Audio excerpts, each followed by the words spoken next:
Hey everyone, it's Brandy and welcome back to my channel. Today I'm going to be doing a review of My Grandmother Asked Me to Tell You She's Sorry by Fredrik Backman, and I received this book in exchange for an honest review through Booktube Tours. So thank you Grace over at Love It Books and Simon & Schuster for the opportunity to review this book. There will be links down in the description where you can go check out more information about this book, as well as social media links for the author of this book. Also, there is a giveaway going on for this if you would like to win a copy for yourself. All of that information will be down in the description box below, so make sure you check that out if you're interested. This book follows 7-year-old Elsa, and she's considered different, and because of this her grandmother is her only best friend. And to make Elsa feel better about being bullied by her classmates, her grandmother tells her stories of the land of almost awake, where everyone is different. Not far into the book, Elsa's grandmother dies and sends her on one last adventure to deliver apology letters to people she has wronged. Going into this novel, I had heard a lot about the author's previous book, A Man Called Ove, but I still wasn't sure what to expect from this, but I ended up really enjoying it. One of my favorite parts about this story was Elsa's grandmother. I think at first it was mainly because of the way Elsa viewed her grandmother. She looked so highly upon her grandmother, like she viewed her as her superhero. But the more I read, the more I realized that it wasn't only the way Elsa viewed her grandmother, it was also the way her grandmother viewed her. Because her grandmother did anything in her power to kind of cheer her up or try to make her forget any bad moments. Like if she had a bad day at school or she got into a fight or something with kids at school, then her grandmother would do anything that she could to make her forget about that, make her forget about what happened, or make her think about something else, which would involve telling her stories like I talked about in the summary of this book. She would tell her stories from the land of almost awake, or she would like do little crazy stunts. I don't really want to get into that because that's like one of the funnier parts of the story. Like there's a lot of different moments where Elsa was in a certain situation where she honestly couldn't do anything because everybody just viewed her as a 7-year-old child that just needed to do what a 7-year-old child should, well, what people think a 7-year-old child should do, and no one else was sticking up for her, or no one else was helping her out in any way. And then her grandmother always stepped in and always found a way, even if it wasn't the most conventional way to handle these situations. And I really love that about this. The other part of the story that I really love was the whole adventure that Elsa went on because of her grandmother. Her grandmother, like I said in the summary, her grandmother sends her on this adventure to deliver these apology letters to people she has wronged in her life. And it turns out that all the letters she's delivering are to people that she grew up around, but she doesn't actually know. There's like so much backstory that you don't know about these people, or that Elsa doesn't know about these people that she really thinks she knows. And I guess that's part of her naive 7-year-old thinking. She thinks she knows everything about each single person, especially because her grandmother already gave her a point of view to look at these people in.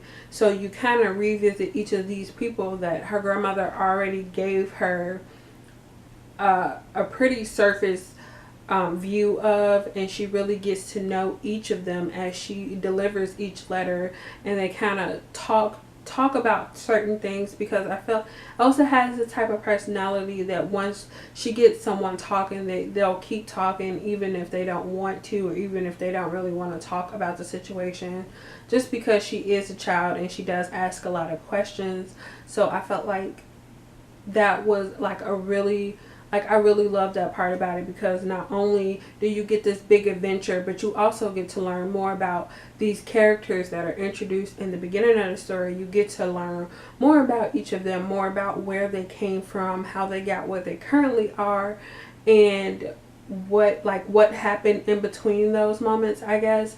And I also loved how everything was connected. I feel like each of these characters in this book are connected in some sort of way. And not only are they connected to each other, they're also connected to these fairy tales that, or these stories that Elsa's grandmother tells her as she's growing up. So I really appreciate it, and I really like the fact that I got more backstory on the characters, and more like I got to learn how they're connected and how each of these characters related to the stories, I guess, because the stories that her grandmother told were kind of interwoven throughout the whole book. You would get, like, at the beginning it was kind of little bits and pieces, but the further you went along, the more you started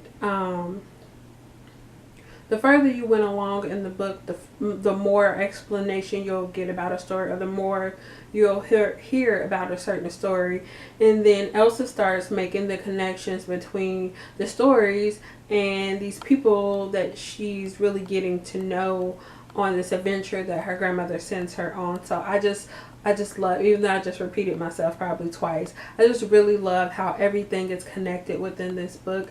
Each person that was mentioned in this story has a purpose, and I felt like I really appreciated that, and it all wrapped up really nicely.